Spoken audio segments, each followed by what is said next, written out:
What's up, people? Welcome to this episode of the By the Hood podcast or webcast because I don't know how you're consuming this content. I'm your host as always. My name is Jimmy.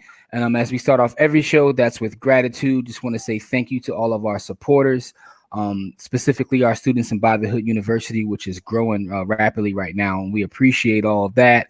But thank you to anyone who shared any of our content, watched our content, give us a like, give us a dislike. Hey, listen, we appreciate all that, all the feedback. I'm joined by my partner in crime as always. Corey's in the building. What's good, Corey? I'm on top of the soil, not underneath it, so I'm not going to complain. Yeah, you're doing better than most, man. And for Yeah, the folks out there, make sure that you share this content, hit the like button, subscribe to our channel.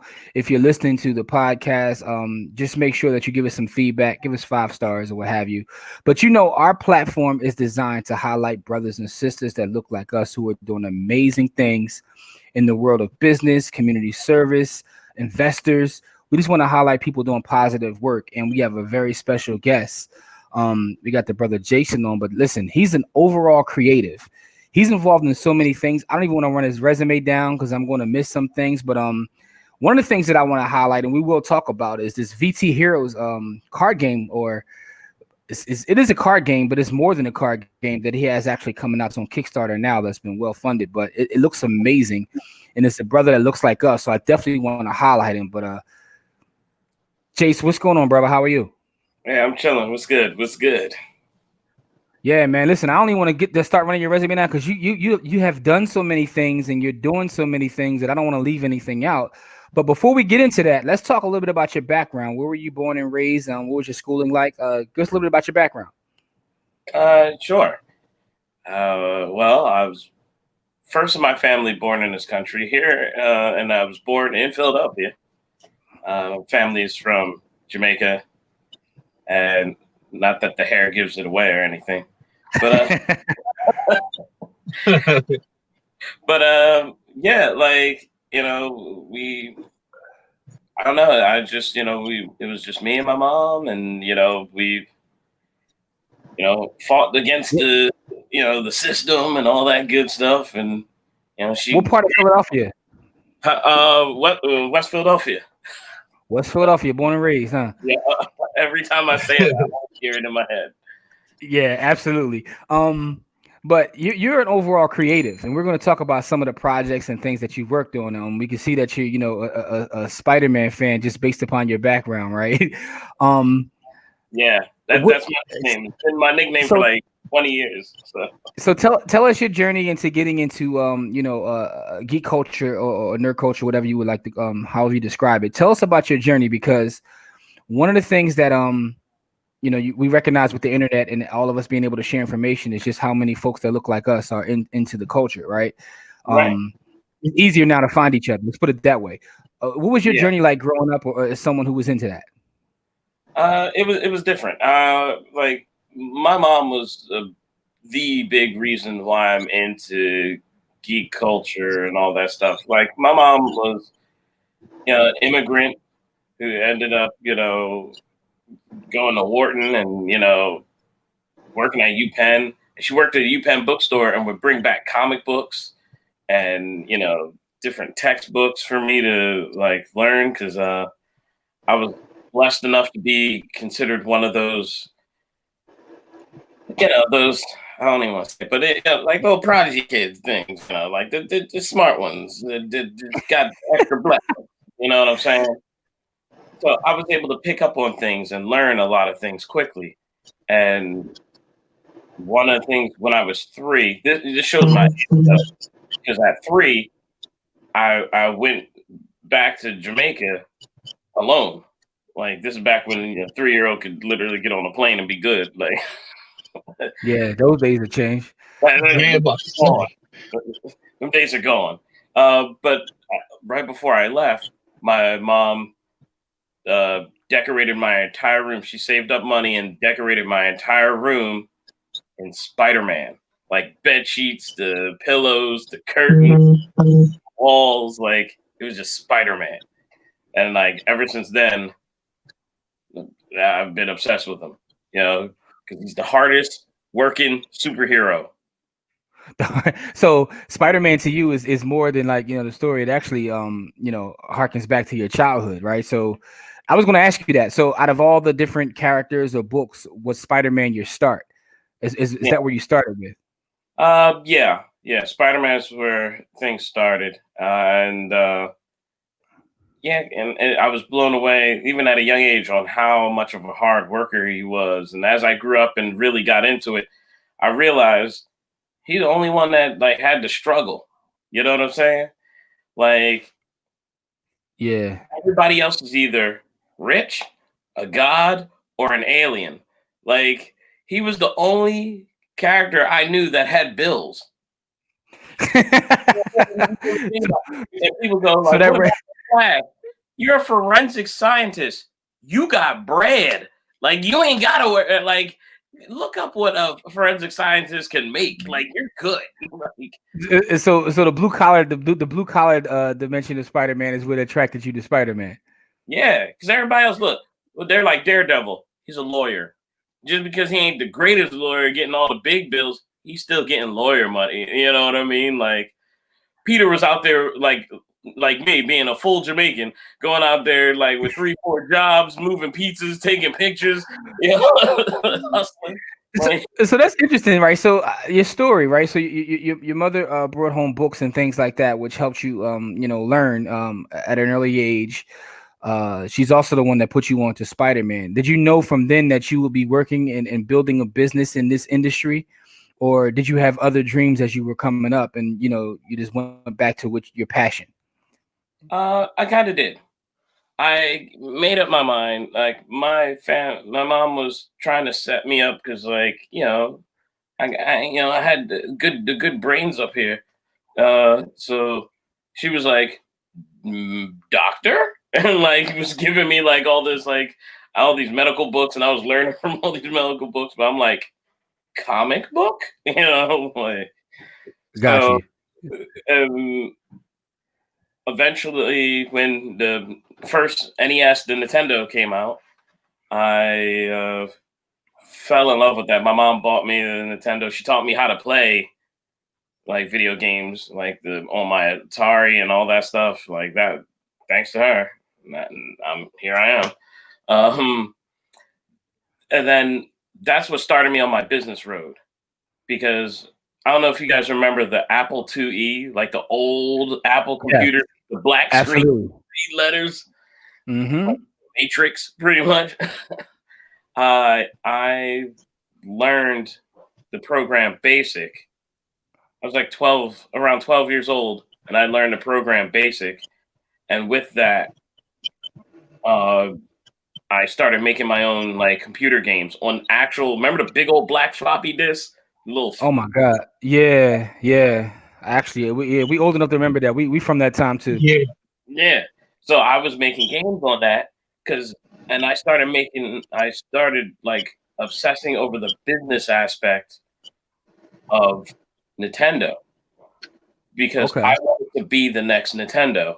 So what I ended up doing was I started making games and I saw that there was a variety on Nintendo. You had sports games, you had this, you had that. So I wanted to do that. So I started making sports games. I started making adventure games. I started making all different types of games because I knew maybe not someone's not a sports fan, but they like action and adventure, or they like, story-based games, something like that. So I started making all these games, and then I started putting in cheat codes built into the games. And when the game was like tricky or hard, I would provide a little magazine I made because Nintendo Power came out. And Mm-hmm. I was obsessed with that magazine because I was like, that's so cool. It shows you how to beat the games and what the levels look like. So then I started designing the same thing for my games. So I made a little magazine that showed you tips and tricks on how to beat my games. So I was selling my little floppy disk games, and then on top of that, and I'm selling them to kids, like my friends, Mm-hmm. family members, teachers, whoever. And then I would sell them a subscription to my monthly magazine for like $5 a month or whatever. You was And already hustling. Yeah, I was doing this. I was no lie. I was doing this at 12, and I found a picture not too long ago. I put it up on Facebook. I have to go find it again. But literally, me in front of one of my computers, like at 12, like going to town, That's like that's an making. amazing story for a couple reasons, right? Because to me, what I'm taking from this conversation and the story you're telling is that how your mother set you up for the success, how she put the tools in your hands and let you go and expose you to things at a young age that allowed you to to learn. So I think that's a dope story. That's the dopest part of the story is that she gave you the tools to Yeah, kind of grow what you were doing. So that's an amazing story. and that's the thing that I feel bad when I see in our community as Black folk and as people of color, we don't give those tools to our kids so that they could possibly find that avenue. Yeah, it's exposure. It's a level of exposure. It's like take your child. My mother was like adamant about it, and I think part of that was because she was like from another country. She didn't like that we had to live in the hood. She wanted to, you know what I mean. She wanted to show me the whole world. So she would take me to a museum or take me to like a park out in the like in Center City or take me, you know what I mean, places that you like in a sense you don't see people going.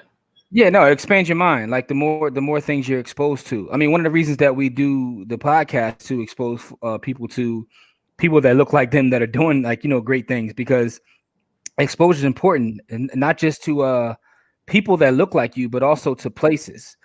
Yeah, And putting those tools in the next generation's hand is absolutely paramount, because like you said, if not for your mother doing that for you, you wouldn't be where you are today. right, right. And it was one of those things where I enjoyed it as a kid, obviously. Like I had the fun with it, like seeing all these things, but I didn't realize how, and not until I started trying to expose my friends to this stuff did I realize how different my life was. And you can't use money as a reason that you can't do these things because we didn't Mhm. have any money. And she found ways to be Yeah. able to get stuff like that, get that kind of exposure.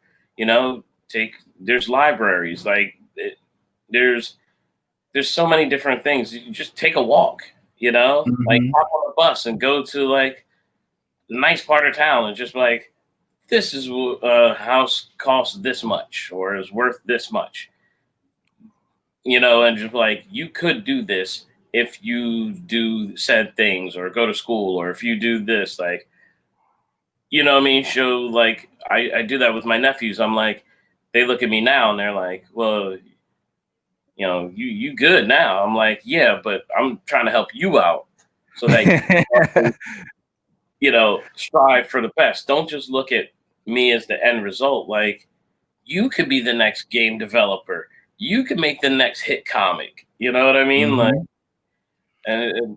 and I do stuff like when I'm on set, for any of my shoots or like if we're shooting like one of the commercials or a show or something like that, I try to bring like my nephews or whatever with me so that they can see what kind of work goes into it. They get to be behind the scenes. Sometimes I put them in the shot, like, or I Oh, use that's them, that's or that's use them. amazing. That's amazing. That's amazing. Though that you're exposing them to the business side of things. That's amazing. And we're And gonna then get into the. I I do want to get think, into some of the things you got going on, right? oh, yeah, yeah, yeah. But I have ask you this question in terms of your educational background. Did you go to college at all?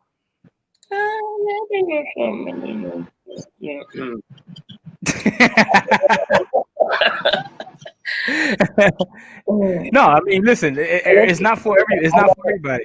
I just No, I love college. Don't get me wrong. I loved college. I'm gonna just put it like this because of how things went in my life. Because life doesn't always go exactly how things expected and planned out. I never actually graduated anything. Like, Hey, listen, that's your journey. Everybody has their own journey. I went to school, and then when I was supposed to graduate, we had moved, so then I didn't get to actually graduate, and then I tested to go. You know how you have to test Yeah. where you're placed at. Lucky with the good brain, I guess. So they just bumped me up ahead. It's like, yeah, you go to that grade, and I was like, all right, cool. And then right before graduating like high school, there was a whole like just family fallout of all kinds of crazy. Just the world, just my whole world, literally turned upside down. Why do I have all this Fresh Prince in my head? But I ended up living on the streets for a little bit, and I was too embarrassed to go back to school because I'd be rocking the same like 3 pairs of clothes, and I had just dropped out, and I eventually went and got my GED. With, Okay, well, let's talk about that. Yeah. How'd you pick yourself up? How'd you pick yourself up from hitting that point in your life? What was it that helped you get out of that point? It was.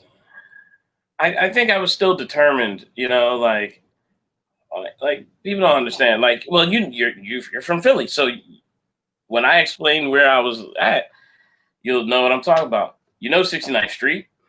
Yep. I lived underneath the train, the bridge. Okay. I know exactly what you're talking about.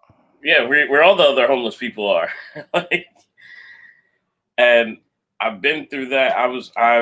They have like little like vans that take you to like churches or warehouses where sometimes you can sleep for the night, and then they bring you right back to the train station and just to keep you off the street so you don't get hurt. But those places are dangerous when you get in there because everybody is literally robbing each other and like shanking each other. Bananas.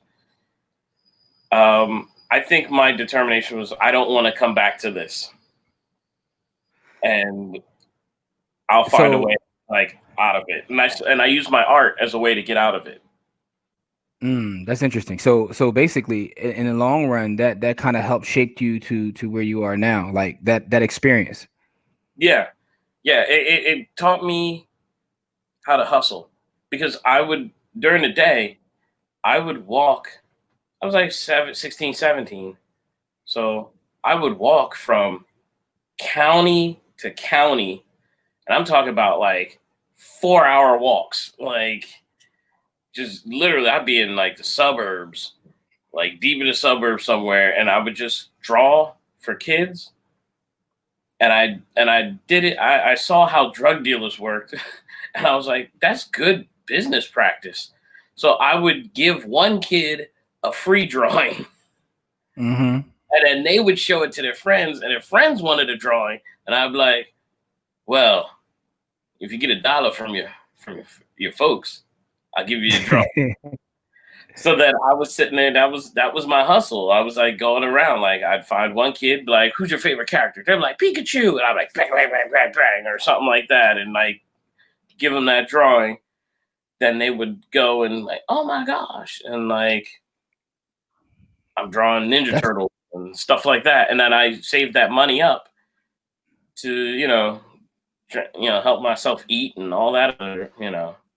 Man, that's an amazing story. You have an amazing story. You literally have drew your way out, right? I drew my way out of living on the streets.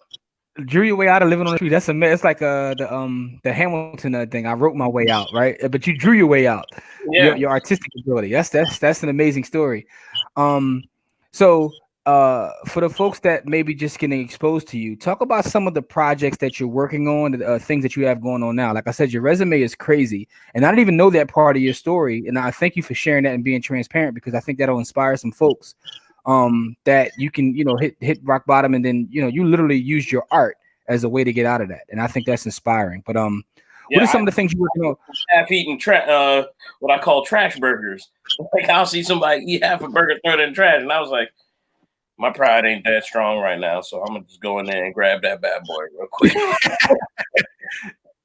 No, but listen, that's amazing though, because you're somewhere else now. So let's talk about some of the things you have going on now, so we could like look at where you came from to where you are. What are some of the projects or things that you're working on now? Yeah. So right now, outside of VT Heroes, I am there's a sci-fi show called The Orville, and that's it's done by Seth MacFarlane. It's one of his shows is a live action show, very similar to Star Trek. I am the director of the fan series that's out right now, or that's in production right now, and Okay. I'm gonna be directing other projects and other sci-fi shows. Reason why people even brought me onto that is because they've seen me direct my commercials that air on Cartoon Network, and Okay. I have commercials that aired on Cartoon Network because they're based on my convention. I created Philadelphia's largest anime convention, and now I moved it to Atlantic City. But I created music festivals on South Street. I'm a comic book writer and artist. I've worked on at least 4 different titles, all different genres too. I'm also still or back again as a game developer. I've been a voice actor, a radio personality. You've done you're doing a lot of things and you run the game. That's amazing. That's amazing. My man, you said if it's artistic, I can do it. Yeah. and if it's a business, I can run it. And I know recently you were on a panel about Spider-Man. You love a Spider-Man. Who was on that panel with you that was recent? Yeah, I was on a Comic-Con panel, Fayetteville Comic-Con's Spider-Man panel. It was myself, Jim Salicrup, who's the editor of Marvel Comics, and at the time was the editor to create like the Secret Wars and introduce Venom and like the black suit and all that stuff. Yes, listen. And I'm not as deep in the culture as you are, but what I will say is I do love comic books. Well, it depends on how you call them. Graphic novels, I like to call them to sound more sophisticated. But Secret Wars is one of those ones, though. I know that. That's one of the series that I've read. Secret Wars is that work. But go ahead. I'm sorry, I had to say that because you. No. But the one like that was dope being with like the editor of Marvel. But on top of that, I'm on the same panel with Todd McFarlane, who, if you've ever seen Spider-Man with the big eyes and the crazy detailed webbing and Spider-Man in those really crazy poses, you can thank Todd McFarlane. Mm-hmm. And that design of Venom, that's Todd McFarlane. He also created Spawn. Like this guy is like one of my heroes. And how does it feel to sit on a panel with legends like that, considering like where you've come from, how you've had to kind of hustle your way, or as we say, you literally drew your way out. How does it feel to at this point now work on a lot of amazing projects, successful projects, and be recognized as such? Because you're award winning as well. We didn't even bring that up, but to be sitting on panels with people that are your heroes, how does it feel to make that 180? Yeah, it's crazy. Like whenever, like I do a lot of guest appearances at Comic-Cons when we had Comic-Cons, and it's just really dope. Like I never thought that was a dream as a kid. Like I'm gonna create this company and I'm gonna be famous and I'm gonna know this artist and I'm gonna know this person. I never thought that it would really happen on this level.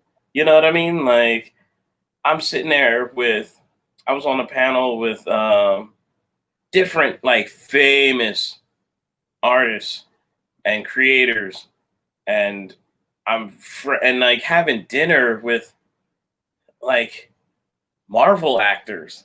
Like that's the wild, man. Yeah. I mean, but listen, if someone hasn't known at this point in the interview, but you are a creative, right? And you just continuously create and create, which is amazing because it's gotten you to the point where you are now. Yeah. And I mean, congratulations. by RZA. Like I had dinner with RZA and he gave me a shout out in the video, like Yeah. for doing all this anime stuff.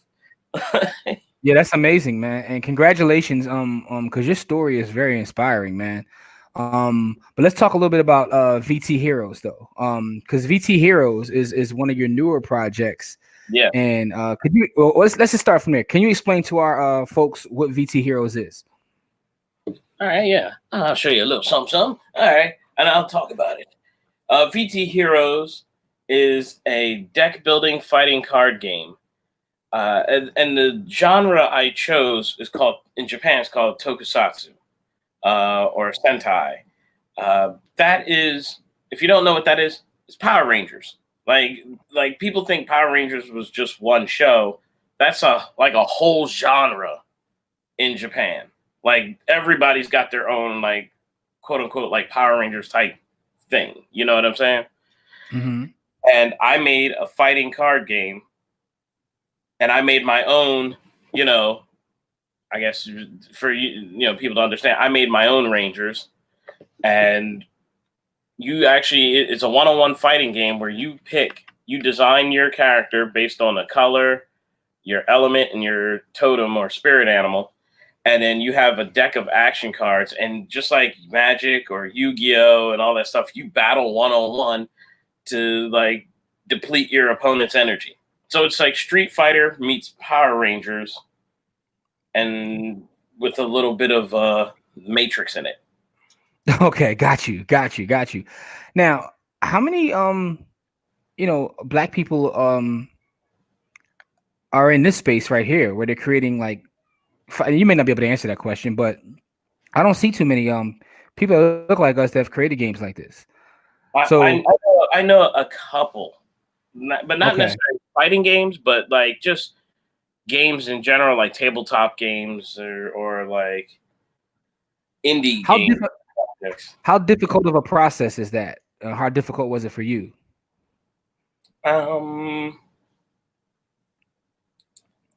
Not that difficult. Is it because of your connections within that space, or just because? What was the hardest part? Let's put it that way. Okay. Hardest part was finding a way to make this real, like tangible, like manufacturing. Yeah, like, and then I found the company. There's a like self-publishing company called Game Crafters. They're a printing company. So you make the game, you make your rules, you design the look of it and all that stuff, and then you send it to them. They give you templates, like make sure your card fits in this size, and all that other stuff. But I think because I've already made games before, it wasn't difficult. It was like more so now it's time to like move forward with it. Because I've made games, I put them out there and all that stuff, but this is before the internet days. Gotcha. So now it's like a new animal. Like it's different. Like, yeah, like nowadays people can post something and it gets millions of follows and all this other stuff because you have the power of the internet. That's back in the day, marketing that we have with just a simple post on Facebook would be worth millions of dollars. Yeah, because that's facts. Reaching people outside of your neighborhood, like you had to pay top dollar to get something to be recognized nationally. And with Facebook, you can do a simple post and it can be international. What you're saying is a fact. Like I'll post a meme and the next thing I know, I'm like talking to someone like in South Korea. And I'm like, how the hell did you even but that's the power of the internet. Let's go into your VT Heroes though. You chose to use Kickstarter as a platform to get it up and going. And like I said, I looked and I saw that you have a very successful campaign. So what made you choose Kickstarter? And was this your first Kickstarter campaign?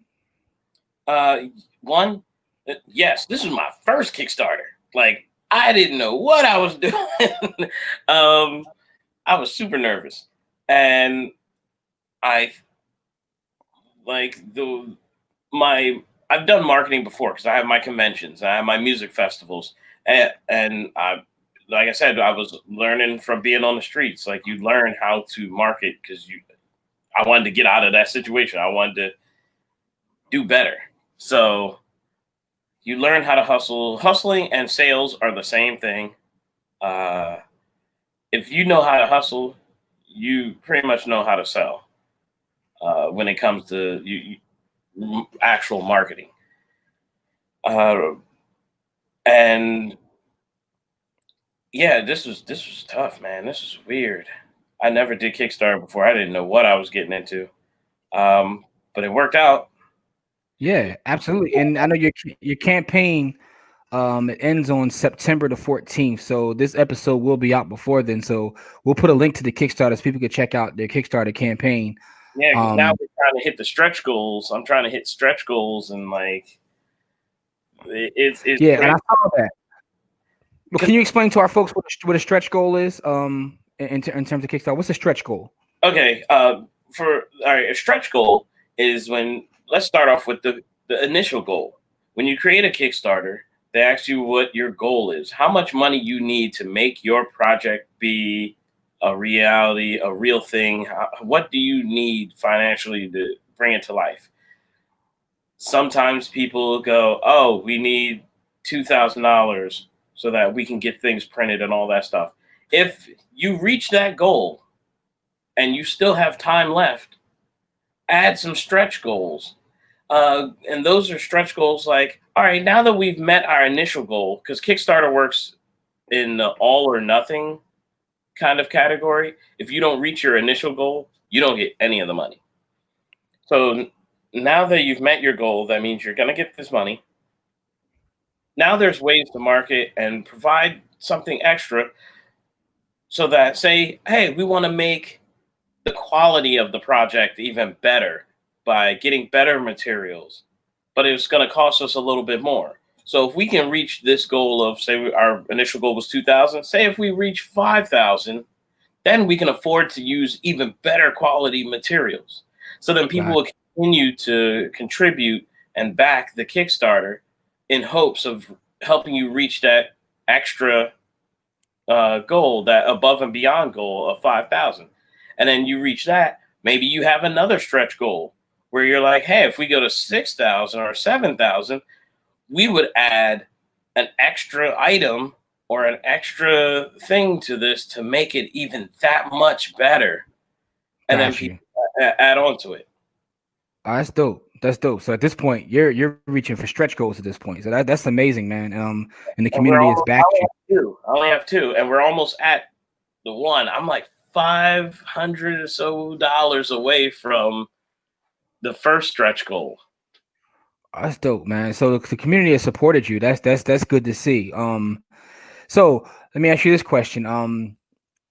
What does the future look like for you? What are your plans for the future? Like, is it to further build out this VT Heroes brand? Are you working on anything else for the future? Like, what does that look like for you?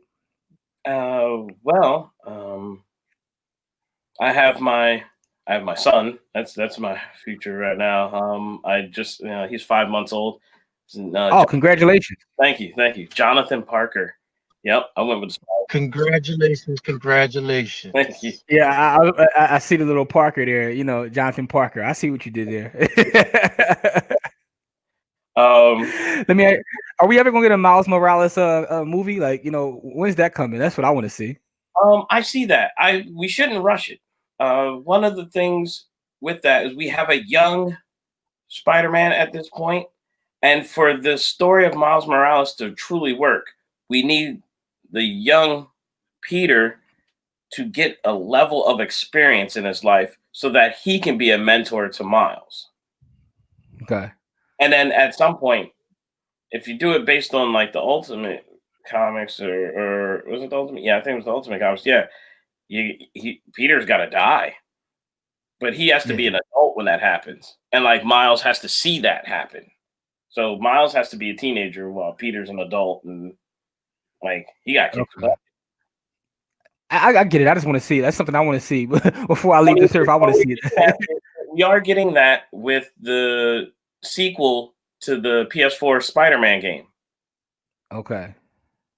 Like Okay. this sequel that's coming out, I believe at the end of the year, is actually you play as Miles this time. Like Miles was in the game, you played here and there, but he didn't have spider powers yet. Now he's at that point where he's gotten the spider powers, and now Peter's his mentor. Yeah, and for those who have no idea what we're talking about, just look up Google Miles Morales and you'll see who he is, and and for those that know me, you'll know why I'm interested to see Miles Morales play Spider-Man. But let me ask you a couple more questions before we get you out of here. The first question I have is you've told us about becoming homeless and then literally drawing your way out of homelessness. Is that the biggest hurdle that you had to overcome in your journey to get you where you are today? I mean, there's always going to be hurdles. Like that's the thing, is when you're trying to start your own business or create something, don't think that it's going to be like, oh, I created this thing, now I'll sit back and become rich. Like, no. If you think that, you've already like you've damned your business. Like you're going to fail if you think that way. There's always obstacles. Some of your obstacles will be your friends. Like you'll have friends who they're cool with you because, oh, that's cute that you want to start this business or you have these cute ideas. But then once you start, say you blow up, say you in the cover of magazines, like that stuff happened with me. Like I've been on the cover of like Philadelphia Weekly a couple times. I was in Philadelphia Magazine, like a couple of their business magazines. I was in Black Enterprise. I was, the Inquirer, pretty much the Metro, all these things. And then once that stuff started happening, once I started winning awards and getting recognized for doing these things, that's when people started getting funny. People were like, "Oh, you think you hot stuff? Oh, y'all, yeah, you was once cool, but you a sellout now, or this, that, the other thing." Like they're your friends while you're down, they're your enemies while you're up. Damn, more money, more problems. Yeah, and I didn't think that was truly a thing. I knew financially that could be a thing because like cost of things get higher and higher when you get to a certain level of like what you're used to having.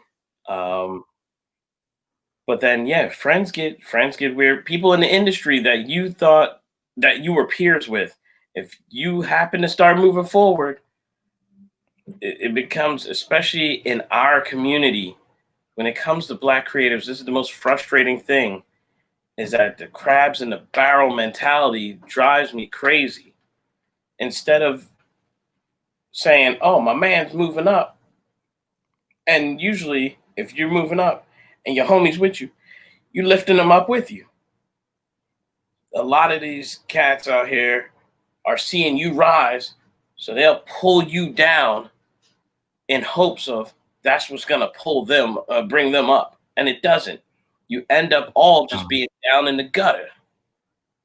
Yeah, it doesn't work that way. I mean, it's a mentality thing. People don't think in abundance; they think in scarcity. So, and we talk about that a lot, right, Core? Like, it's the mentality of abundance. That's a mess. Like so many cats, That is an absolute cats in the hood, like cool with, and some of them. No, don't get it wrong. Not all of them are like that. There's some in the hood that I'm like, yo, what's good? And they're like, yo, baby, I seen you on TV. That was dope, man. Like, yo, I'm so proud of you, bro. Like, all this other stuff. And I'm like, yo, let's go out and get something to eat or something like that. And they're like, yo, man, like, we're good. But then there's some that's like, man, you changed. Or like, you ain't the same person. You think you bougie now. I'm like, dude, I just had a cup of noodles like the other day. What you talking about? Like, No, When we no, go get ball, I ain't gonna flex. I ain't gonna mind flexing on a cat too, but but no. no, I for think real. that's an amazing point, though. That's an amazing point about sometimes the people closest to you could be the hurdle, right? And also your point about you just create something and everything just comes to you. Like it takes work. Like once you create whatever it is you're going to create, That's that's the actually when the work starts, right? that's the beginning. All right, so now you created this thing. Who cares? Like, like, like that's really what you have to understand. It's like no one cares. No one cares what you just created. You have to make them care, and the way you make them care is to show them that it's worth caring about. So that's you going out in them streets, putting it in people's hands. That's sometimes making a couple free products. Like I said, drug dealers know how to. They're the best at marketing. You give a couple free copies to people. Like that's what studios do. Like because like Mhm. my company, like J1 Studios, we review games, review comics, movies, all that stuff.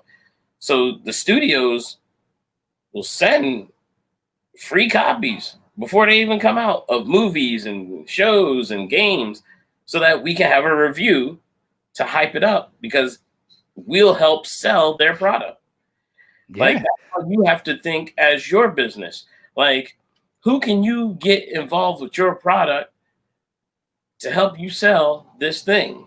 You know what I mean? Like it's networking. You have to learn networking. You have to also kind of throw your pride out the window because like you still have to understand no one knows who you are. If you ain't already got millions, then no one knows who you are. No one cares. You know, your homies Yeah. on your block is like one thing, but like marketing to the world, it's a different animal.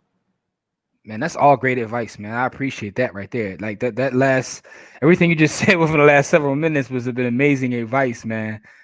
Crazy. Because that works in every space. Like you create something, now what, right?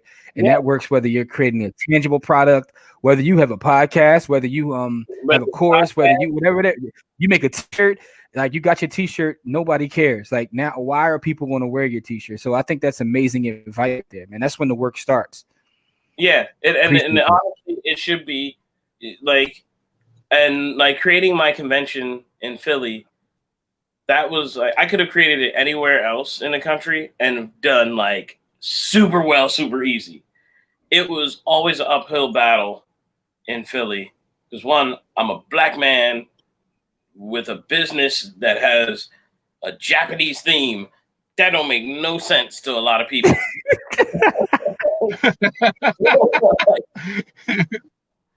So we were like, "What? No, I'm not letting you. No, I'm not putting any money towards that." Like so, and you like the one thing I learned, it was like when I was telling people, "Hey, come out to my convention," the Philly crowd, their response was, "Why?" Like, I was like, "Geez," and then but like, see, when you know marketing, you know sales, you know how to like spit that game right back at them. They're like, "Why?" You're like, "Well, looking at your shirt, I see that you like Dragon Ball Z. Looking at your book bag, like you got this, and like, or your cell phone, I can see on your phone case is like this anime or this video game product. Your hat is a Mario hat, or you know what I mean." Or I know you got that hat from GameStop, so don't play yourself. Yeah, Like it's you got to connect with people their whatever market. way you can connect with them. Yep, man. Great And, advice, man. and the problem is, you get that kind of response more from our own kind, and then those same black folk will be like, "Why don't you support black business? Like, or why don't you like market to black folk?" We do. I do all the Yeah. time. Our mascot is a black woman, a dark skinned black woman. I ain't make her light skin. Like, and I'm like, I do market to everybody. The people who are more open and receptive tend to be outside of that. And I think part of that comes with the first thing I said in the beginning of the show was exposure. Yep. Because there's like in some parts of the big chunks of the Black community, there are parents who don't deem it necessary to expose their kids to various cultures and the importance of, you know, what these cultures do for like this country alone as like a melting pot. You know, like there's so many opportunities, and it leads to a slight bias. Mm-hmm. So All like, right. I grew up being told I was like trying to be white because I wanted to start a business that had to do with like video games and comic books. But do you think that's changing though? Because like I said, with the internet, now you recognize that there are Black folks all around the world with the same interests, right? Yeah. Doesn't matter what it is. Like that's the thing about like nerd culture, right? So you could be a nerd about anything. Like so, I grew up loving you know, finance and real estate and things like that. Oh, you're a And finance. yeah, basically yes, I'm a finance nerd. But what I recognize is we're on the internet now, I'm associated with people all over the world who look like me, who are into the same thing, right? It's kind of like, you know, I found my tribe, so to speak. Yeah. And It's so it easier has now. to go the same way for you as well. Yeah, it's easier now with the internet, because sometimes you're the only one in your group, in your neighborhood that's into Yep. that. But you didn't know that like 4 blocks down, there's a dude or there's a girl that's going through the exact same thing you're going through. Exactly. And Let me. and that has helped out a lot because growing up, my mom made sure I didn't have an island accent. So we're Jamaican and Panamanian, so like I literally am like the Miles Morales, like the and the Black thing going on, like so she didn't want me to go through the 80s with the Jamaican accent because you know that's like being like Middle Eastern now, you know, like Yeah, 80s was wild. right. So Yeah. I'm gonna train you, and she trained me. She literally erased any type of accent from me. So that's why I sound like a news reporter. Well, let me. I generally. I sound like ask. Movie Phone. Remember Movie Phone? Yeah, I definitely remember Movie Phone. Listen, I definitely remember Movie Phone. What's that guy doing now? Like, what's the guy who's doing Movie Phone? What's he doing now? If it starts up again, they probably gonna pick me because I'm gonna be like, "Thank you for calling Movie Phone. If you would like to hear your movies, please press 1." Yeah. Yeah. If you know, you know. I have 2 questions for you. We always ask our guests to give us like a book or something that's been an inspiration to them, like your favorite. But you're a comic guy, so I want to ask these 2 questions. For one, what is your favorite book? It could be a business book, it could be any book. But 2, and I know this is going to be difficult for you. What is your favorite comic book or comic series? Your single, and I know you're going to say something Spider-Man. So let's just say take Spider-Man off the table, right? What would you say? What would you say is your favorite? Ooh. You know what? My favorite is from this independent, like this third party, like comic company called Antarctic Press. There's this comic called Gold Digger, which is like an Indiana Jones, sci-fi, street fight. It's just everything nerdy and anime. Like it's done. I gotta look that up. I never heard of that. I've been reading his comics for the past almost 30 years. I think it's like 25 years. I've been collecting his comics more frequently than even Spider-Man because he was such a huge inspiration because I never knew that many Black people that drew in a Japanese influenced art style. Okay. That actually made comics. Like I had some of my high school homies, you know, we all sat at the lunch table drawing our comics and all that stuff. But I didn't see that many people who were like, yo, I have an actual ongoing series or I have a book or anything. Like, I gotta look that up. I never heard of that one. His name is Fred Perry, and it's from the company is Antarctic Press, and it's called Gold Digger. And I actually I still read the books. Like he's still making comics, and he was a military man. And while he was in the military, he started drawing. And then when he got out, he joined this indie comic crew, Antarctic Press, and then started making comics. Okay, that's dope. Shout out to Fred Perry. Fred Perry, if you're watching, shout out to you, because I'm definitely gonna look that up. Now, Core, I know you used to collect comics back in the day. What would you say is your favorite series while we on this topic? My favorite series was actually Archie's, but I still got some Archie Digest up in here somewhere. That's interesting. I didn't think Corey would say that though. That's like I didn't think you would say that. No, but I mean, you know, because they were more easily accessible to me than the X-Men, which was my regular favorite series. You know what I mean? My uncle used to collect the X-Men for me.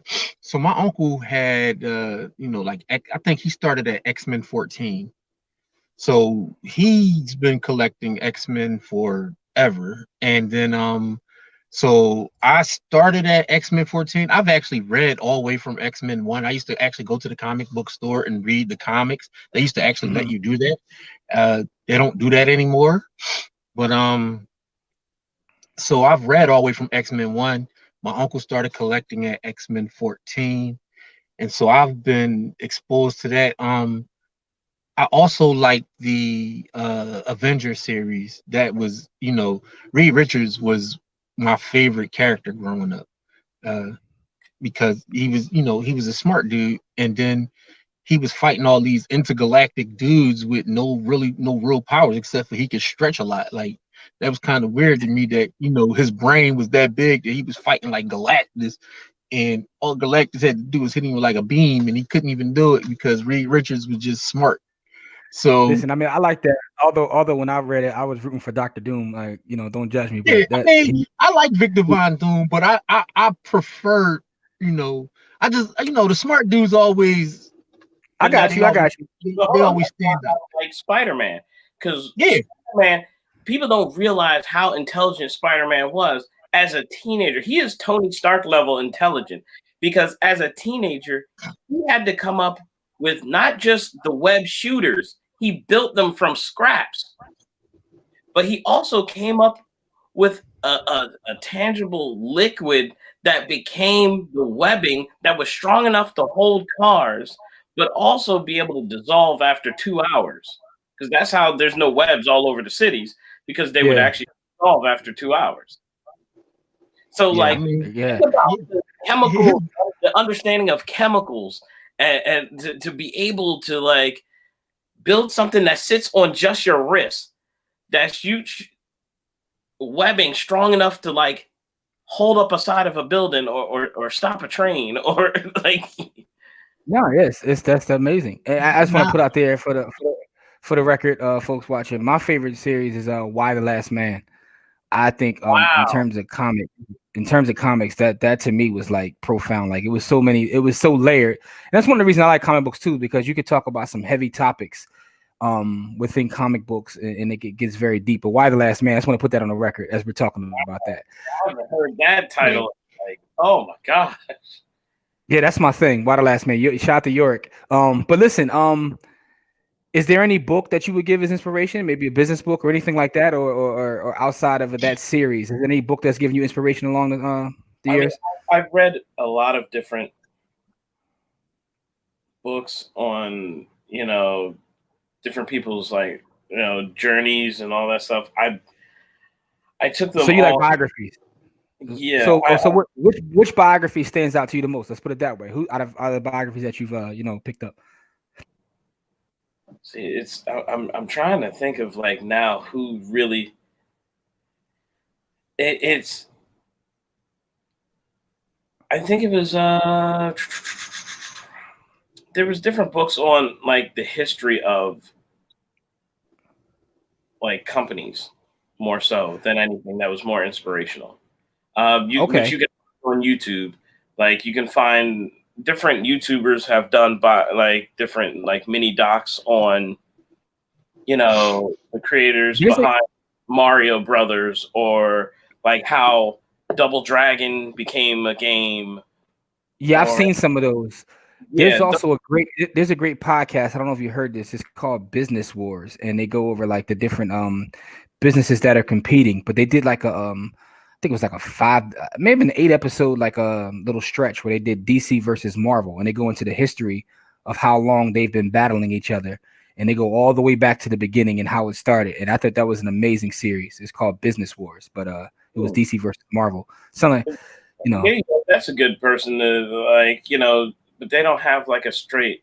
I mean, I've read a couple YouTube or watch a couple YouTube documentary things on it, but like Stan Lee, because you know, absolutely, he started like this idea of these heroes and all this stuff to lead to the point where he was able to be on set for the movies of these drawings and creations that he has put together. And I got crazy. That's crazy. I got the experience that I had what I call the Stan Lee moment, because I'm working with it's on my IG. You can see that I've done stuff with like the Power Rangers and all that stuff, but like I have like this whole cast and crew of like amazing cosplayers that are well known, who have become the actual actors for VT Heroes. Oh, that's dope. We have like live action commercials and then I'm working with a stunt team known as Kamen Ramen Studios, and they're pretty much like the Power Ranger fight stunt team. They're awesome. They're just epic, and they put on the suits, and I'm sitting there just like looking like I drew you like a few months ago, and here I am watching y'all punch each other in the like. This is It's an idea to come out of your head. Listen, Corey and I've written multiple books, and Corey and I wrote a book together. And when someone like sends feedback and tells me to love a book, I understand what you mean. It's like, yo, that was an idea in my head, and now someone's carrying it around. You know what I'm saying? Like, that's amazing. That's amazing. I never forget like when I wrote my first book, and I saw someone in public with the book that didn't know me and I didn't know them. I felt like I was Stephen King for like a good 5 minutes. Like, you couldn't tell me nothing. Oh, so okay. I understand. No, I know that. When I saw somebody when somebody cosplayed as one of my characters, my homie sent me a picture. He was like, yo, I'm at this festival and look. And it was people dressed as my comic characters. I'm like, what? That's next level, right? Bruh. That's mind blowing. And then now it's like a common thing to see people dressed as my characters. Like, it's crazy. Now the newest thing is my homie Secator. He's a well-known cosplayer, awesome dude in the industry. He I guess he doesn't realize what, like, he just sees it as like, it's just something fun to do. But like, he cosplays as me. I have a certain look. That is absolute fire. Yeah, I have a certain look. Like, everybody knows I got nice watches. I collect Invicta watches. That's my thing. That's like literally one of my signature things. I usually rock a black t-shirt, some jeans, and then I usually have my blue and white Nikes, like the old running shoes, like just the blue with the white swoosh, like classics. So you've created your own character. Right. So, and then usually at the conventions, I usually wear that year's like whatever my convention is, one of J1 Cons, I wear that J1 Con shirt for that year. You know what I mean? Like, I wear some people see it and they want to buy it. So he'll buy a shirt. He has a wig and everything. He went and got himself a watch. I know he didn't get Invicta because them things can be pricey, let me tell you. Like, but he did sure get himself a big white and gold watch. He got some Nikes, the G's. He also made sure, because we have different lanyards for our badges, right? Like, so he wants to make sure that he has the exact lanyard, and he'll even put on the glasses and everything. He has like because I'll wear my shades or my glasses. He makes sure to see which ones I'm wearing. And he'll come to the convention and he brings a Spider-Man action figure. Matter of fact, he gave me one. That's hilarious. Like I have like a big Spider-Man action figure that he gave me, and like we'll pose with him, and he's taller than me, so he'll have a bigger Spider-Man figure. It looks like if you're not paying attention, like I'm Mario and I got hit and then I shrunk, like, or I ate a mushroom and grew. Yeah. That's hilarious. That's hilarious. So it's cool that people appreciate that feeling when people appreciate you for what you're doing. There's no better feeling. None at all. None at all. That's better than money. Yo, the only feeling besides that that's close is whenever you work on a project or a product, and the first time you hold it in your hands or you see it, like on a real platform. Like when I got my first comic book in the mail, like I cried because I was like, I finally did it. Like I have a comic. Yeah. You know what I mean? You already, that you already won.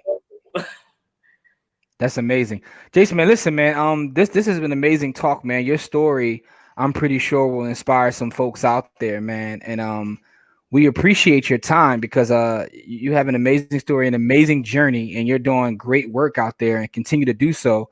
And we hope that VT Heroes is a huge. It's already a success considering you're holding the product in your hand, so it's already a success. But we wanted to grow further and further. And become something really epic because you're someone that looks like us that's created something tangible that people can use. I mean, I see people play with like Yu-Gi-Oh cards like all the time. Like, but why not have something that's made by someone that looks like us? Yeah, I played Magic the Gathering for 20 years. So I appreciate what you're doing with this product. Yeah. And I'm trying to get people to jump in and like if I can get 40 people to buy the level 1 tier, which is just it's like $40. You get the box, 123 cards in there and instructions. If I can get 40 people to do that, I have reached my second stretch goal, and I'm golden. Like I've literally reached the apex at that point, and I'm, you know what I'm saying? Like so. And the thing that I want to push on this, it presents body positivity, because in Power Rangers shows like that, there's only one body build. If you look closely, the red one is a thick girl, the purple one at the top is a very skinny girl, the gray one's a big dude, like half the cast are women, and then I wanted to change some of the like gender norms. Because usually red, green, and black in these types of shows are always male. I made them all female. That I purposely threw a whole wrench on it and made the pink one a buff dude. Like, did you get any backlash for that thus far? No, what I've gotten is like people loving it because there's like so many cosplayers that actually dress up as their favorite like superheroes and Power Rangers, all that stuff. And they get backlash online. Oh, you're too big. You're too small. You ain't got enough this. You ain't got enough that.